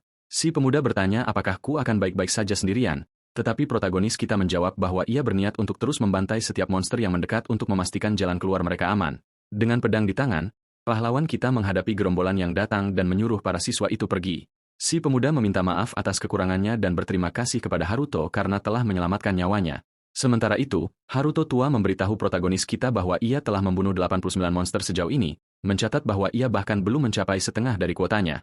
Kuju membentak balik dengan kesal bahwa ia sangat menyadari hitungan itu. Versi masa depannya menyuruhnya bergegas menyelesaikan area tersebut agar ia bisa naik peringkat. Saat mereka berbicara, monster-monster mengepung jagoan kita dari segala sisi. Kuju meretas monster-monster itu, setiap ayunan mengiris mereka seolah-olah mereka bukan apa-apa di hadapan kekuatannya yang luar biasa. Plushi angkat bicara, menunjukkan bahwa makhluk-makhluk ini memberikan pengalaman terbanyak di labirin kristal, menjadikannya tiket tercepat untuk naik level. Ia menambahkan bahwa bahkan bagi seseorang seahli jagoan kita, ini bukanlah tugas yang mudah. Ku melanjutkan serangannya yang tanpa henti, membelah satu monster dengan ayunan kejam sebelum mengubah taktik. Ia memadukan sihir ruang waktu untuk mempercepat prosesnya, mencambuk dengan rantai ajaib yang mencengkeram tubuh mereka. Haruto masa depan mencatat bahwa pedang Ki sekarang telah menyatu dengan elemen cahaya, akhirnya memungkinkan protagonis kita untuk berhadapan langsung dengan monster-monster ini. Meskipun musuh muncul seperti wabah yang tak ada habisnya, Ku menebas mereka tanpa ragu. Versi masa depannya mendorongnya untuk terus menumpuk jumlah pembunuhan selagi ada kesempatan. Pahlawan kita melepaskan ledakan sihir ruang waktu yang menghancurkan. Tekadnya untuk menyapu bersih mereka tetap sekokoh batu. Setiap serangan merobek barisan mereka, namun lebih banyak lagi yang muncul menggantikan yang gugur. Kuju dan Plushi membeku sejenak saat sesosok makhluk masif melangkah masuk ke pandangan, mengacungkan pedang raksasa. Itu adalah Jenderal Kristal Kegelapan, musuh tipe bos dengan 4.800 HP, pertahanan 880 yang mengejutkan, dan resistensi sihir tingkat A. Kuju menyambut pedang raksasa itu dengan pedangnya sendiri. Merasakan kekuatan benturan yang menghancurkan, ia memutuskan untuk memanfaatkan potensi tersembunyi senjatanya. Ia membiarkan api meletus dari pedangnya dan menderu ke dalam tubuh monster itu. Serangan itu menguras sebagian besar energinya, tetapi ia menggandakan kekuatannya dengan setiap ons tenaga dan kecepatan yang tersisa, menghantamkan pukulan langsung ke kepala si raksasa. Haruto masa depan mencoba memberikan informasi penting, tetapi Kuju terlalu fokus dalam pertempuran untuk memperhatikannya. Saat ia terus membantai monster di sekitarnya, Versi lamanya tetap melanjutkan ceramahnya. Haruto tua menjelaskan bahwa sihir ruang waktu itu unik. Ia tidak menarik kekuatan dari kapasitas sihir, melainkan dari faktor Kronos, sebuah kekuatan yang mengendalikan aliran waktu dunia. Inilah sebabnya mengapa seseorang dengan kapasitas sihir nol seperti jagoan kita tetap bisa menggunakannya. Ku mengamuk karena informasi ini dijejalkan kepadanya di tengah perjuangan hidup dan mati. Kekesalan meluap saat ia melawan banjir musuh sementara Plushi terus mengoceh tentang bagaimana tidak ada cara belajar yang lebih baik daripada di bawah tekanan. Ketika monster-monster itu menyerang seperti binatang buas, protagonis kita merapalkan sihir rantai penghenti, Stop Chain. Rantainya mencambuk untuk merobek barisan musuh, tetapi musuh-musuh itu akhirnya mulai menghancurkan sihir tersebut. Haruto masa depan menyuruhnya untuk menurunkan pertahanan dan terus mengayun. Saat itu juga, seorang penyihir kristal kegelapan memasuki ruangan, melemparkan bintang-bintang sihir yang bersinar. Haruto masa depan mengingatkan Kuju untuk tetap memperhatikan faktor Kronos, bahkan di tengah pertempuran. Monster-monster itu mulai menembakkan sinar cahaya yang membakar. Dan meskipun rasa takut mencekam dadanya, pahlawan kita bereaksi seketika. Ia menangkap cahaya itu dengan sihirnya, membengkokkan aliran waktu itu sendiri. Ledakan kolosal mengguncang aula, menelan segalanya dalam panas dan api yang menyilaukan. Saat asap dan debu memenuhi ruangan, Ku mempertahankan posisinya dengan tekad baja. Dari balik kabut, monster terbesar sejauh ini menerjang maju. Jagoan kita menembaknya dengan sinar biru raksasa, serangan yang begitu kuat sehingga akhirnya menumbangkan binatang raksasa itu untuk selamanya. Mata Kuju melebar saat ia benar-benar memahami apa artinya mengendalikan aliran waktu. Plushi mengonfirmasi kesadarannya. Sementara itu, Haruto tua secara pribadi mengakui bahwa protagonis kita mungkin sebenarnya lebih kuat darinya karena melepaskan Chrono Ray dengan begitu mudah. Berdiri di atas tumpukan monster yang dibantai, Ku dengan santai menghabisi sisa-sisa musuh yang masih hidup tanpa ampun. Kelelahan membebani anggota tubuhnya, tetapi layar sistem berkedip berulang kali mengumumkan kenaikan levelnya. Di tengah lautan mayat, pahlawan kita berdiri tegak dan bertanya kepada versi lamanya dengan percaya diri, apa target selanjutnya? Mereka akhirnya mencapai ruang dalam di lantai terdalam tempat bos Dungeon menunggu, binatang suci, Cerberus. Protagonis kita berdiri di depan pintu besar, terlihat sangat lelah. Versi lamanya angkat bicara, menjelaskan bahwa penggunaan sihir ruang waktu secara terus-menerus memberikan beban berat pada otak, membuat penggunanya kiat tak berdaya. Ia bertanya apakah Haruto ingin berhenti, tetapi Ku menolak ide itu, menyadari bahwa waktu terus berjalan. Mereka melangkah ke ruang terdalam labirin kristal dan membeku melihat makhluk bermuka tiga. Haruto tua dengan cepat menjelaskan bahwa bos ini memiliki rasa hormat dan harga diri yang langka. Itu adalah serigala raksasa dengan 3 kepala yang menggeram, Cerberus suci. Saat binatang itu mendekat, si tetua bertanya-tanya apakah mereka harus berbicara seolah-olah berada dalam film samurai kuno, menyebutkan rumor bahwa binatang itu membawa jiwa seorang pejuang. Kepala Kuju terasa seperti akan pecah, jadi versi masa depannya memberinya botol kecil untuk meredakan rasa sakit. Jagoan kita meminumnya. Ia bingung melihat monster itu hanya duduk di sana, seolah-olah menunggunya pulih. Sambil membuang botol kosong itu, Haruto menyadari betapa anehnya perilaku bos Dungeon ini. Haruto masa depan menunjuk luka lama di sisi kanan makhluk itu dan menyuruhnya membidik ke sana. Binatang itu bangkit, aura luar biasanya kembali. Saat protagonis kita menyerap instruksinya, ia bertanya-tanya apakah serigala ini benar-benar memberinya kesempatan untuk bersiap. Ia merasakan gelombang rasa syukur atas semangat samurai dalam diri lawannya. Tiba-tiba, monster itu menerjang dengan serangan brutal, dan satu dorongan membuat Haruto terpental. Pada saat itu, ia melihat bekas luka yang disebutkan oleh versi lamanya, sebuah sayatan merah yang nyata di sisinya.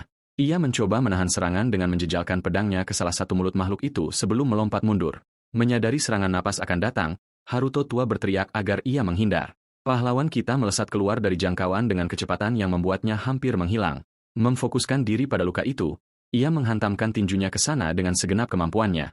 Pukulan itu membuat binatang itu terhempas mundur, tetapi Haruto tua berteriak agar ia berhenti. Ternyata Ku secara tidak sengaja malah menyembuhkan luka lama itu, alih-alih mengeksploitasinya.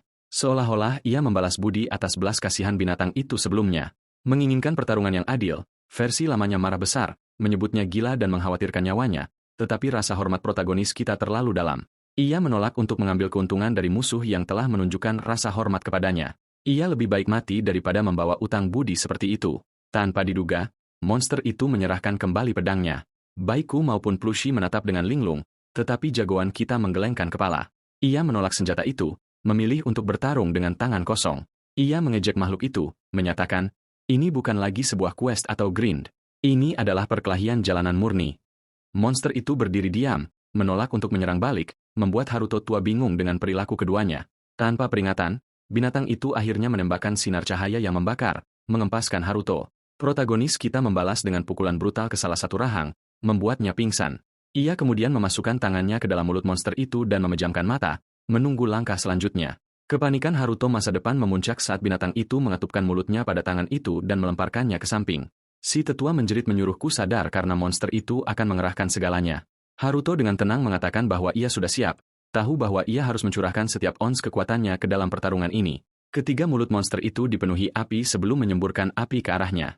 Untungnya, jagoan kita merunduk untuk berlindung dan merencanakan langkah terakhirnya. Berharap pada sedikit keberuntungan, Kuju menghantamkan tinjunya ke titik lemah monster itu, tetapi tubuhnya akhirnya menyerah dan ia jatuh pingsan. Makhluk itu mengatupkan rahangnya ke lengan Haruto dan melemparkannya lagi sebelum menerjang maju untuk menindihnya. Sambil menggertakkan gigi, Haruto menghujamkan tinjunya ke salah satu wajah, membuat kepala itu tidak sadarkan diri, lalu diikuti dengan tendangan brutal ke tengkorak lainnya. Memutuskan untuk mengakhiri perjuangan, jagoan kita melompat ke atas dan menghantamkan tumitnya ke kepala tengah binatang itu. Makhluk berkepala tiga itu terkapar di tanah. Berdiri di atasnya, ku bertanya-tanya apakah ia memang selalu sebodoh ini dalam bertarung sebelum ia sendiri jatuh ke lantai. Jendela sistem muncul, mengumumkan bahwa labirin kristal telah diselesaikan. Setelah beberapa menit, protagonis kita membuka matanya dan menemukan versi lamanya bertanya apakah ia akhirnya sudah bangun. Saat ia mengerjap dan melihat sekeliling, pikirannya melayang pada bagaimana ia benar-benar berhasil menang. Sebuah layar berkilauan mengungkapkan levelnya telah melonjak sebanyak 20, sebuah peningkatan yang membuatku merasa puas. Ia juga menerima notifikasi untuk jubah penyihir ruang waktu, meskipun Plushi menganggapnya remeh sebagai sekadar pakaian seremonial. Sambil memegang keningnya, pahlawan kita memutuskan untuk mengurus perlengkapan itu nanti. Tepat saat itu, si monster muncul kembali, bertingkah seperti anak anjing raksasa. Dengan hati-hati, ku mengulurkan tangannya, dan binatang itu merespons dengan kegembiraan layaknya hewan peliharaan. Haruto tua menonton dengan tidak percaya saat makhluk itu mengendus-endus si pemuda, bertanya-tanya apakah ini benar-benar seharusnya menjadi bos Dungeon. Versi masa depannya mengakui bahwa ia tidak melihat ini akan terjadi, tetapi menyuruh Kuju untuk bersyukur dan menerima hadiahnya. Ketika ku bertanya apakah maksudnya adalah perlengkapan sihir, si tetua menunjuk ke arah binatang suci itu, menyatakan bahwa Cerberus itu sendiri adalah hadiah penyelesaian utama. Haruto masa depan menjelaskan bahwa memberikan darahnya kepada binatang itu akan mengikatnya sebagai pengikut, vasal. Tanpa ragu, Kuju mengiris jarinya dan membiarkan beberapa tetes darah jatuh, mengonfirmasi kontrak tersebut. Mulai sekarang, ia bisa memanggil binatang itu kapanpun ia mau. Pesan, binatang suci Cerberus sekarang menjadi pengikutnya, berkedip di layar. Misi mereka selesai. 3 hari kemudian di divisi sekolah menengah di Tokyo, para siswa terkekeh saat Kuju lewat, wajah dan tangannya dipenuhi luka kecil. Rena menunggunya di koridor, menanyakan kemana saja dia. Haruto menjelaskan bahwa ia sibuk dengan persiapan duel, meskipun Rena bertanya-tanya pelatihan macam apa yang membuatnya tampak seperti habis diseret melewati neraka. Haruto hanya mengatakan kepadanya bahwa apapun yang terjadi, ia sudah siap. Rena menatapnya, mempertanyakan apakah ia masih orang yang sama dengan yang tumbuh bersamanya.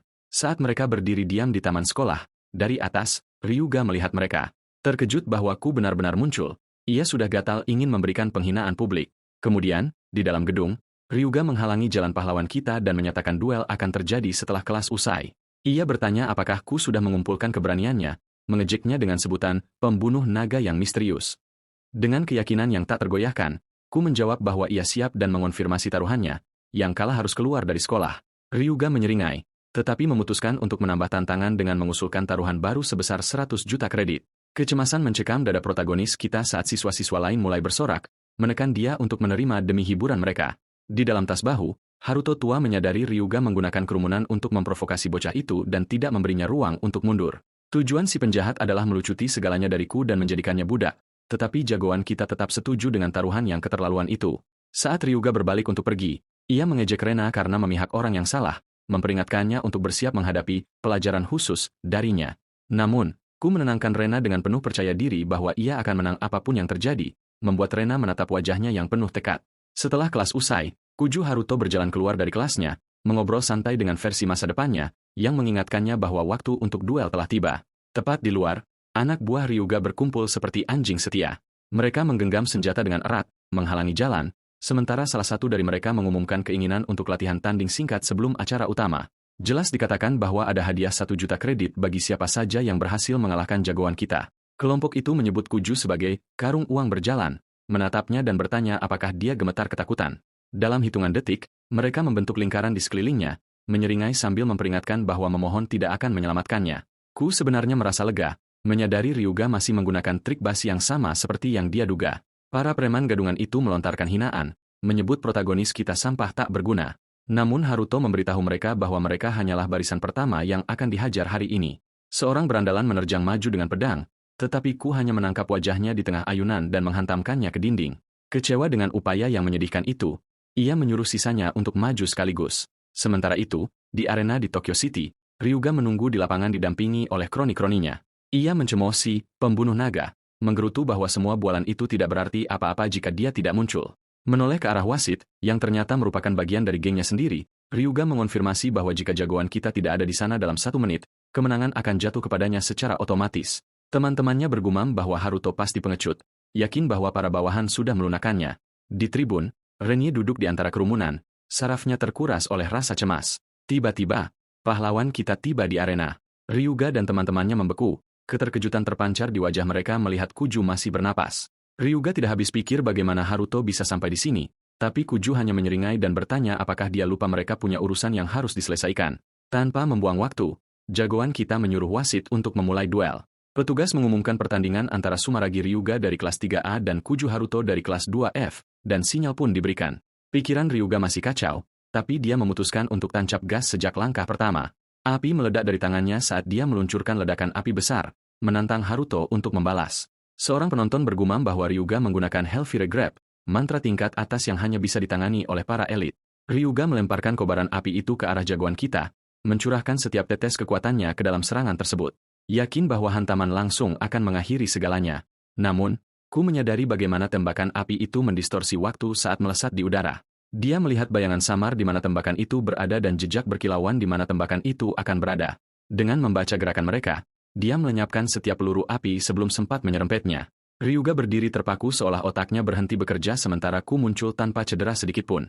Mengangkat kaki dari tanah, protagonis kita melayang di udara, dikelilingi oleh kobaran apinya sendiri yang dahsyat. Ryuga ternganga, terpana bahwa jebakan serangan ganda liciknya pun gagal. Sekarang giliran Kuju untuk membalas. Dia menembakkan Chrono Rise ke arah Ryuga, menghantamnya begitu keras hingga dia terlempar ke lantai arena. Saat sang penantang terkapar, jagoan kita tetap berada di atas, melayang dengan tenang di atasnya. Seluruh penonton menyaksikan dalam keheningan yang mencekam, tidak percaya seseorang dengan kapasitas sihir 0 bisa melakukan ini. Sementara itu, Renie hanya merasakan kelegaan dan kebahagiaan, menyadari bahwa jagoan kita bukan lagi Kuju yang dulu dia kenal. Ku Haruto condong ke arah lawannya, bertanya apakah dia benar-benar berniat untuk habis-habisan sejak awal. Ryuga membentak balik, memanggilnya bajingan dan berteriak agar jagoan kita menjauh saat rasa frustrasinya mendidih. Didorong oleh amarah murni, sang penantang meluncurkan kobaran api besar. Di pinggir lapangan, Haruto tua berkomentar dengan dingin bahwa ini adalah Flame Dragoness Ardent Fist, mantra jarak dekat yang mengubah pukulan jarak pendek menjadi api bersuhu 3000 derajat Celcius yang menghanguskan. Namun, itu hanya membakar apa yang disentuhnya. Tanpa bergeming, protagonis kita menghentikan api yang datang dengan tangan kosong. Seringai Ryuga berubah menjadi liar, yakin ini adalah akhirnya. Dia percaya karena Ku memegang api langsung, dia pasti akan meledak dalam nyala api. Sebaliknya, mata Ryuga melebar saat Haruto mengunci pergelangan tangannya dan membantingnya ke tanah dengan mudah. Dengan lawan yang sudah tumbang, jagoan kita bersiap untuk pukulan pamungkas, menghujamkan tinjunya ke wajah sang penantang. Kepanikan melintas di dada Ryuga, tapi pukulan itu menghantam tanah, nyaris meleset. Dengan tenang dan terkendali, Ku memberitahu bahwa apinya sudah kehabisan tenaga. Ryuga mencibir seperti anak manja yang sedang mengamuk, membentak bahwa Ku tetaplah bajingan yang tidak berguna. Krunya segera melompat masuk, menyalurkan energi mereka langsung ke arahnya. Haruto tua mengangkat alis saat kerumunan itu menumpahkan sihir mereka ke sang penantang, melanggar aturan di siang bolong. Protagonis kita bertanya seberapa besar kekuatan yang sebenarnya dibutuhkan orang ini dari orang lain. Tiba-tiba, tubuh Ryuga meliuk dan terpelintir menjadi sesuatu yang tidak wajar. Api menyambar ke atas seperti suar raksasa, dan bahkan Ku tampak terkejut sesaat. Ketika transformasi mereda, Ryuga telah menjadi raksasa api yang menjulang tinggi. Haruto tua bergumam bahwa binatang buas ini, yang ditenagai oleh mana gabungan dari seluruh skuad, tidak akan tumbang hanya dengan beberapa ayunan. Pahlawan kita segera menyadari keseriusan situasi saat makhluk mirip naga itu menembakkan gelombang api yang mampu meratakan bangunan. Ku menghindar dengan panik, nyaris tetap berada di depan kobaran api tersebut. Dia mencoba menembakkan Chrono Ray, tapi serangan itu memantul tanpa efek, membuatnya terjepit di dinding saat api mendekat dari segala arah. Kemudian, jagoan kita melihat riak aneh di udara, sebuah distorsi di mana waktu itu sendiri tampak mengalami kegagalan, glitching. Sebuah ide muncul. Jika dia bisa mencapai anomali pada tangan monster itu, dia bisa merobeknya lebar-lebar. Ku mengunci target dan melepaskan tebasan secepat kilat, memicu ledakan api besar dari tubuh makhluk itu. Dia memanggil dirinya yang lebih tua, menyatakan bahwa dia perlu menggunakan boneka itu lagi. Versi masa depannya bertanya apakah dia benar-benar akan menjalankan rencana itu sekali lagi, tetapi kesepakatan diberikan karena tidak ada pilihan lain. Tanpa ragu, protagonis kita melemparkan boneka ke udara dan mulai merapalkan mantra stop chain. Rantai-rantai tersebut mencengkeram boneka itu, memungkinkan pahlawan kita melompat tinggi di atas kepala monster tersebut. Dari sudut pandang itu, dia melihat robekan waktu yang meliuk berdenyut di puncaknya. Kuju menghunus pedangnya dan menebas lurus ke bawah, memotong binatang itu seperti kertas. Dia mendarat dengan kendali sempurna saat tubuh makhluk itu terbelah dan hancur menjadi potongan-potongan besar. Dari reruntuhan, Ryuga muncul, gemetar dan benar-benar terpana. Dia berteriak pada Kuju, menuntut penjelasan mengapa raksasa api itu tidak beregenerasi. Jagoan kita tidak repot-repot menjelaskan. Sebaliknya, dia melayangkan pukulan tepat ke dada Ryuga, membantingnya keras ke bawah. Suara wasit bergema di seluruh arena, jelas dan final.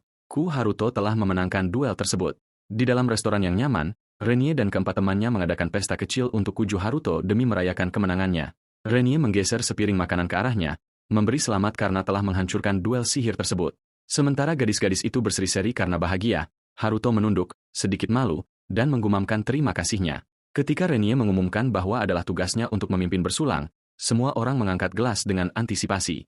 Dia mengangguk dan mengangkat minumannya, mendentingkannya ke minuman mereka saat kelompok itu membalas dengan sorakan ceria dan seringai lebar. Salah satu teman Renie menghela napas lega, mengakui dia senang senior itu akhirnya keluar selamanya.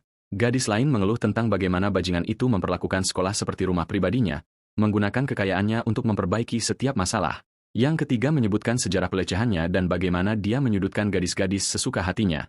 Seseorang condong ke arah Renie, berbisik bahwa dia kemungkinan besar akan berakhir di bawah jempolnya jika dia tetap tinggal. Renie mengangguk muram setuju. Percakapan beralih ke protagonis kita ketika seorang gadis bertanya tentang taruhan 100 juta kredit pada duel tersebut. Membeku saat kenyataan tentang taruhan itu menghantamnya. Dia benar-benar lupa. Gadis-gadis itu menatap kaget, menuntut penjelasan bagaimana dia bisa mengabaikan jumlah sebesar itu, tetapi pahlawan kita hanya mengangkat bahu dan berkata, uang tidak pernah benar-benar menjadi urusannya. Rahang mereka jatuh, dan untuk sesaat, mereka memandangnya seolah-olah dia adalah pahlawan pribadi mereka. Suasana berubah ketika seorang gadis bertanya, apa sebenarnya yang terjadi antara dia dan Renie? Otak Kuju kosong dan Renie yang gugup tidak sengaja menyemburkan jusnya ke meja. Dia memelototi temannya, Akane, yang hanya menyeringai dan menunjukkan bahwa Haruto menantang siswa top di sekolah khusus demi dia. Dengan seluruh meja yang sangat fokus pada hubungan mereka, pikiran jagoan kita mengalami korsleting. Dia menggumamkan alasan perlu ke kamar mandi dan melarikan diri. Seorang gadis berteriak mengejarnya, kesal dengan kepergiannya yang tiba-tiba, sementara yang lain terus mendiskusikannya. Seseorang mengerutkan kening, mencatat bahwa auranya terasa berbeda akhir-akhir ini, sementara yang lain setuju bahwa dia tampak lebih mantap atau mungkin hanya lebih tua. Yang lain menunjukkan bahwa dulunya adalah hantu, dengan reputasi buruk. Renie menambahkan bahwa segalanya bergeser baru-baru ini, menambahkan bahwa protagonis kita telah menjaganya sejak mereka masih anak-anak dan pasti akan selalu begitu. Pikirannya melayang ke rahasia yang hanya mereka berdua bagikan. Sementara itu, berdiri di kamar mandi membilas tangannya di bawah air dingin. Ponselnya menyala dengan pesan dari Renie, meminta maaf atas interogasi teman-temannya, tetapi pahlawan kita memberitahunya untuk tidak terlalu memikirkannya. Melihat refleksinya, dia menyadari dia sudah lama tidak melihat segala sesuatunya tampak begitu indah. Untuk pertama kalinya, dia mengerti bahwa masa depan tidak terpahat di atas batu. Tiba-tiba, dirinya yang lebih tua muncul di bahunya, membuyarkan lamunannya. Menghela napas dan bertanya apa maunya, memberitahu versi masa depannya untuk diam karena mereka akan segera pulang. Namun, Haruto tua menggelengkan kepalanya, menyatakan bahwa hal-hal baru saja menjadi serius. Ketika bertanya tentang keadaan daruratnya, versi lamanya tampak serius dan menyatakan bahwa waktunya telah tiba untuk mengungkapkan alasan sebenarnya dia melakukan perjalanan dari masa lalu. Dia menuntut perhatian penuh jagoan kita, lalu mengungkapkan bahwa adik perempuan yang dia kira sudah lama meninggal sebenarnya masih hidup. Merasa perutnya mual, tidak mampu berbicara saat kenangan pemakaman Ria membanjiri pikirannya. Tatapan Haruto tua melembut saat dia menjelaskan bahwa di dunia ini dia masih bernapas. Dia memerintahkan protagonis kita untuk segera bersiap. Mereka harus pergi menyelamatkannya sekarang juga. Teringat kembali ketika adik perempuannya menyerahkan syal yang memancarkan kehangatan. Dia hanyalah anak kecil saat itu, begitu gembira dengan kreasi solonya sehingga dia praktis melompat-lompat di sekitar ruangan, mengulangi bahwa dia telah membuatnya dengan tangannya sendiri. Jagoan kita merasakan luapan kebanggaan melihatnya begitu bahagia. Sambil memamerkan seringai polos yang murni, Ria menyerahkan syal itu. Dia berkedip, tertangkap basah, dan dalam hati bertanya-tanya apakah dia benar-benar bisa memakainya. Ekspresi Ria meredup. Takut kakak laki-lakinya membenci hadiah itu meskipun dia sudah berusaha keras. Haruto dengan cepat menjelaskan bahwa bukan seperti itu sama sekali dan bersikeras dia menginginkannya.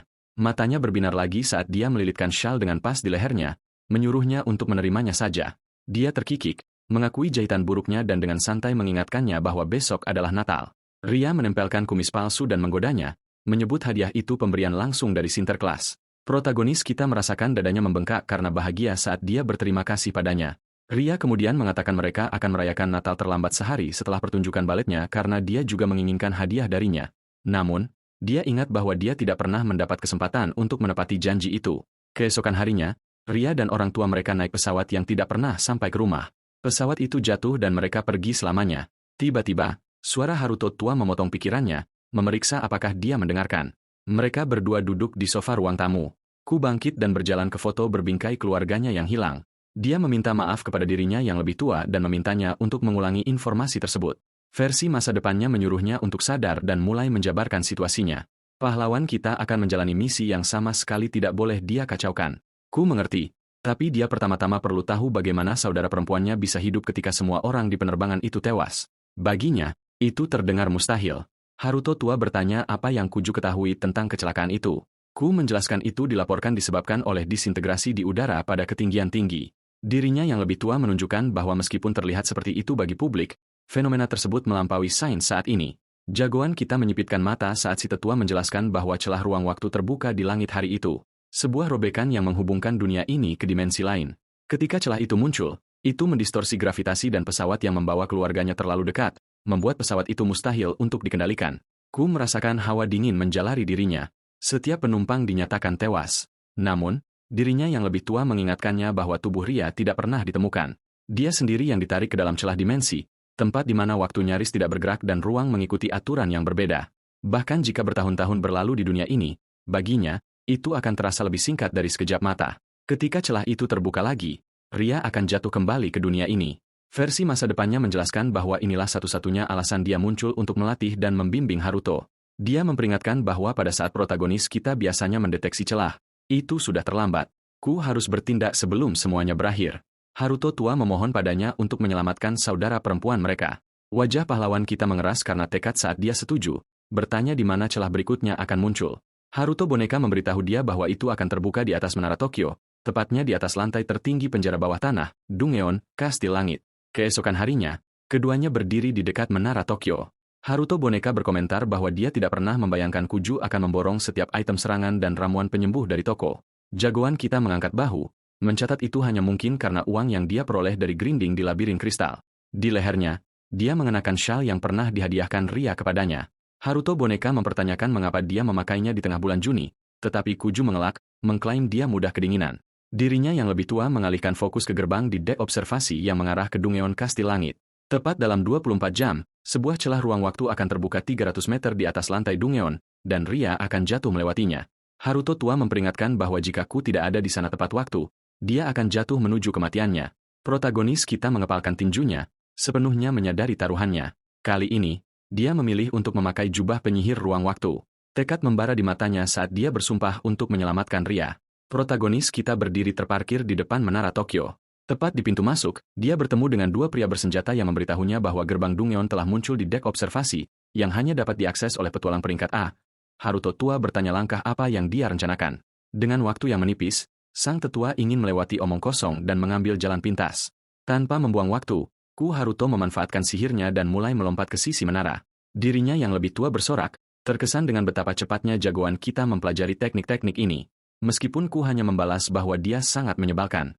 Dalam sekejap, pahlawan kita mencapai lantai atas dan mengintip melalui kaca. Di dalam berdiri Kurugane, didukung oleh 3 pengawal bersenjata. Setelah mengenali pria itu, Haruto tua bergumam bahwa Kurugane benar-benar menyusahkan. Ku bertanya-tanya apakah dia benar-benar mengenalnya, dan versi masa depannya memberikan info. Kurugane saat ini menjalankan cabang Minato dari Serikat Petualang dan dikenal keras kepala, serius, dan tidak punya selera humor. Dia juga tahu langkah Kurugane selanjutnya adalah memantau gerbang dan berjaga. Kedua Haruto tidak punya kemewahan untuk menunggu. Kuju sudah tidak sabar untuk menerjang gerbang itu segera. Dia memecahkan jendela dan bergerak ke dalam. Kurugane mendengar kaca yang pecah dan menuntut untuk tahu apa yang terjadi, memerintahkan penjaga untuk menyelidiki. Penjaga itu mengintip melalui jendela dan melaporkan bahwa tidak ada apa-apa di sana. Sebelum dia selesai berbicara, protagonis kita, yang sekarang berdiri tepat di belakangnya, menjatuhkan pria itu dengan satu pukulan cepat. Menggunakan material rewind, Ku menambal jendela yang pecah untuk menyembunyikan masuknya dia. Tidak lama kemudian, penjaga yang sama berlari ke arah Kurugane dan melaporkan adanya penyusup, seorang unit masif yang jauh di luar kemampuannya. Kurugane, terkejut tetapi percaya diri, memutuskan untuk menanganinya secara pribadi dan memerintahkan pasukannya untuk berangkat. Saat mereka pergi, penjaga itu mengungkapkan dirinya sebagai Ku, yang telah meminjam seragam untuk membaur. Setelah area tersebut bersih, jagoan kita dan dirinya yang lebih tua ditinggal sendirian dengan portal ruang waktu yang terbuka lebar. Haruto tua menyuruhnya bergerak, dan Ku melangkah masuk. Mereka menemukan diri mereka melayang di dalam celah yang terpelintir di mana semuanya terbalik. Sang tetua menjelaskan bahwa di Dungeon Kastil Langit, menuruni tangga sebenarnya berarti naik. Protagonis kita akhirnya mengerti mengapa tempat itu disebut Dungeon meskipun berada di langit. Versi masa depannya menambahkan bahwa tempat itu penuh dengan energi okultisme, memperingatkan bahwa kerumunan hantu dan mayat hidup akan mengacaukan suasana. Ku mengejek ide tentara mayat yang nongkrong di bawah langit biru cerah, menggerutu bahwa latar tempat itu tidak cocok dengan gaya ayunan pedangnya. Haruto tua mengingatkannya pada elemen cahaya yang dia masukkan ke dalam pedangnya, menjelaskan bahwa itulah tepatnya alasan dia melatihnya begitu keras. Bergerak maju, pahlawan kita bertemu dengan hantu yang memulai debutnya. Dia menghunus pedangnya dan menebas roh itu dengan satu serangan bersih. Versi masa depannya menjelaskan bahwa dalam garis waktu aslinya, Dungeon ini menghilang tak lama setelah penemuannya, membuat kedalamannya tidak tereksplorasi. Setelah menghabisi hantu tersebut, Ku melayang ke atas sementara Haruto tua menyebutkan dia hanya memiliki fragmen informasi tentang denah tempat itu. Protagonis kita melesat dalam lari penuh saat sang tetua menjelaskan bahwa Kastil Langit memiliki 100 lantai dengan bos mini di setiap lantai ke-12. Ku menghitung bahwa ada total 5 bos. Memeriksa waktu, dia melihat hanya tersisa 20 jam, tidak menyisakan ruang untuk disia-siakan pada monster tingkat rendah. Tiba-tiba, gerombolan monster mendekat dari segala arah. Kawanan itu mengunci mereka, menyerang dengan haus darah dan mengepung pasangan tersebut. Tepat saat situasi menjadi gawat, Cerberus berkepala 3 muncul untuk membantuku. Binatang raksasa itu mendarat dengan tabrakan yang mengguncang bumi, menghancurkan monster-monster di bawah beratnya. Protagonis kita memberitahu anjing raksasa itu bahwa mereka tidak punya sedetik pun untuk disia-siakan, mempersiapkan dirinya untuk menerobos kerumunan dengan kecepatan maksimum. Sekelompok monster mengerikan menyerang sekaligus, tetapi Cerberus melompat maju, mencabik-cabik mereka seolah-olah mereka terbuat dari kertas. Jagoan kita berkedip, tertangkap basah oleh kecepatan dan kekuatan murni dari panggilannya. Haruto Boneka menjelaskan bahwa gelar binatang itu menandainya sebagai bukan makhluk biasa. Itu adalah panggilan suci yang serangannya secara alami mengandung kekuatan suci. Sekarang Ku Haruto dan dirinya yang lebih tua bertengger di punggung binatang itu saat dia memerintahkan makhluk itu untuk menabrak apapun di jalan mereka. Tampilan sihir memancarkan lantai demi lantai, ke-6, ke-7, ke-8, berdetak pada kecepatan yang liar. Dalam sekejap, mereka menembus lantai 20 Dungeon Kastil Langit. Kedua Haruto terpana oleh kecepatan pendakian mereka. Begitu sampai di sana, protagonis kita memindai area tersebut, mengamati pemandangan aneh sampai dia melihat lingkaran aneh terukir di tanah. Dia melompat turun, mengenali titik pemeriksaan bos pertama. Haruto Boneka mengonfirmasi bahwa dia harus mengalahkan bos ini untuk membuka tangga. Asap merah tebal menggulung di sekitar ruangan saat sesosok monster mewujud di atas kereta perang 2 kuda. Monster itu menukik turun dan mendarat, mengungkapkan bukan 1 melainkan 3 lawan. Seorang putra keluarga bangsawan yang jatuh, nyonya mereka, dan tuan mereka. Ketiganya adalah ancaman mayat hidup peringkat A. Haruto Boneka menatap, bingung bagaimana 3 orang bisa masuk ke dalam satu kereta perang, tetapi pahlawan kita tidak peduli dengan sejarah mereka. Jika dia tidak bisa mengalahkan beberapa mayat, dia tidak punya harapan untuk menyelamatkan Ria. Versi masa depannya mencoba memberikan peringatan, tetapi ketiganya menyerbu dengan pedang terhunus. Haruto Boneka bertanya apakah dia berencana untuk menggunakan item dari toko serikat, dan Ku memberikan anggukan cepat. Dia mengaktifkan sihirnya, Eye of Time, memungkinkan protagonis kita untuk melihat dengan tepat bagaimana beberapa detik berikutnya akan terungkap. Dia mengeluarkan pisau orichalcum yang bersinar dengan sihir cahaya dan melemparkannya ke arah mayat hidup. Saat mereka menyerang bersama, jagoan kita berhadapan langsung dengan masing-masing dari mereka, menyadari bahwa sang nyonya lebih ganas daripada rekan-rekannya. Satu bilah menembus jantung sang tuan bangsawan. Dan meskipun sang tuan melemparnya ke samping, Haruto berputar di udara untuk mendarat dengan mantap. Dia telah menggiring mereka ke dalam formasi sempurna dengan presisi bedah. Setiap pisau sekarang bersarang di tubuh mereka dan terisi energi. Dia menyalurkan sihirnya, meledakkan pisau-pisau tersebut dalam ledakan menyilaukan yang melenyapkan monster-monster itu di bawah api dan asap. Haruto Boneka menunjukkan bahwa pisau-pisau itu dibuat dari logam paling langka dan berharga 100.000 kredit per buah. Dia bergumam tentang bagaimana membuang peralatan senilai jutaan kredit untuk kemenangan yang mudah tampak gila. Namun, jagoan kita mencatat bahwa dia hanya menghancurkan bentuk fisik mereka. Seperti yang diperkirakan, mereka terbentuk kembali sebagai sosok hantu. Karena kerusakan fisik tidak berguna melawan tipe hantu, dia mulai merapalkan mantra penyaluran cahaya, Light Enchantment. Melompat ke langit, Pahlawan kita datang menghantam dengan sihir kies meteor, mengiris roh-roh tersebut menjadi abu yang berkilauan. Sistem berbunyi menandakan kemenangan mereka atas keluarga bangsawan yang jatuh. Itu juga menampilkan bahwa Ku Haruto telah naik level 5 kali. Keterampilan pedangnya melonjak 8 level, dan dia telah mengumpulkan lebih dari 2 juta kredit. Tiba-tiba, sebuah terowongan tersembunyi terbuka di bawah kakinya. Protagonis kita berdiri di mulut lorong baru dan menggumamkan janji kepada Ria, menyuruhnya untuk bertahan karena kakak laki-lakinya akan datang menyelamatkannya. Di lantai 40 penjara bawah tanah Kastil Langit, Sky Castle Dungeon, monster berkepala 3 milik Kuju sibuk mencabik-cabik Ratu Undeat Lamea. Segera setelah Ratu Ular itu tumbang, Cerberus trotoar kembali ke pemuda kita, mengibas-ngibaskan kepalanya seperti anak anjing peliharaan dan menjilati seluruh wajahnya. Herudo wujud boneka, plushie, memperhatikan kekacauan itu, bergumam bahwa Cerberus sekarang lebih terlihat seperti hewan peliharaan daripada makhluk suci. Dengan matinya sang ratu, hanya tersisa 3 bos. Melompat ke lantai 50, Herudo masa depan tiba-tiba menyuruh Cerberus berhenti. Protagonis kita bingung mengapa mereka berhenti di sini. Dirinya yang lebih tua memperingatkan bahwa ini bukan lantai yang boleh dikacaukan dan memerintahkannya untuk mengaktifkan mata waktu, Eye of Time. Sambil menyipitkan mata ke dinding di depan, pahlawan kita melihat sebuah ruang tersembunyi. Plushie menjelaskan bahwa di lini masa aslinya, penjara bawah tanah ini lenyap sebelum ada yang sempat menjelajahinya, tapi kali ini seseorang akan benar-benar menyelesaikannya. Kuju memasukkan sepucuk surat ke celah dinding sesuai instruksi, dan sebuah pintu rahasia terbuka, membiarkan Cerberus berjaga di luar.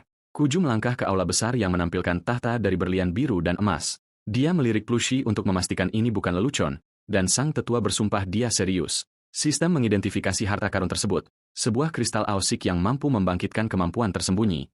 Karena penasaran, pemuda kita menempelkan telapak tangannya ke kristal itu. Kristal tersebut meledak menjadi serpihan berkilau dan data skill baru membanjiri layar. Gravity Bomb, Avatar Reply, Quick Body level 3, dan Stop Chain level 2. Tingkat pelepasan potensinya juga melonjak ke level 3, memberikan peningkatan sebesar 75%. Plushie Herudo tampak terkejut bocah itu mendapatkan Avatar Reply secepat ini. Ketika pahlawan kita bertanya apa fungsi keahlian itu, versi masa depannya menyuruhnya untuk mencobanya langsung dalam pertarungan. Kuju mengangkat bahu dan keluar. Tak lama kemudian, mereka mencapai lantai 60. Menunggu mereka adalah zombie belup, Raja Lalat, yang dikelilingi oleh kawanan yang menjijikan. Kuju meminta informasi titik lemah, tetapi Plushie malah membacakan biodatanya, lumpur asam, penyembuhan diri, dan bau busuk yang luar biasa. Dengan wajah datar, protagonis kita menyuruhnya memberikan intelijen yang berguna, bukan biografi.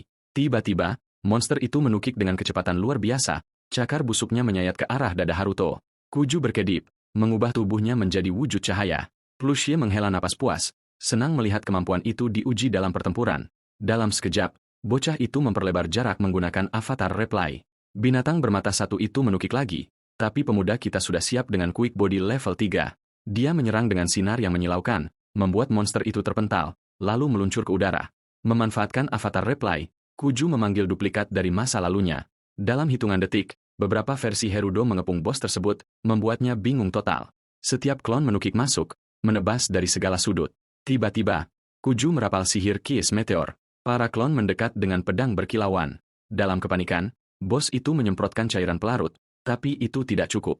Semua salinan melepaskan sinar radiasi secara bersamaan, menghapus monster itu dari keberadaan. Melihat ini, Haruto tua menyindir bahwa Kuju bisa menyebut dirinya seorang master ninja. Haruto memutar bola matanya, menyebut gelar itu norak. Saat lorong bawah tanah lainnya terbuka, dia bergumam bahwa hanya tersisa 2 bos. Tiba-tiba, kepalanya terasa seperti remuk. Semuanya berputar. Protagonis kita jatuh pingsan ke tanah saat versi masa depannya memanggil namanya dengan panik, takut ada sesuatu yang salah besar.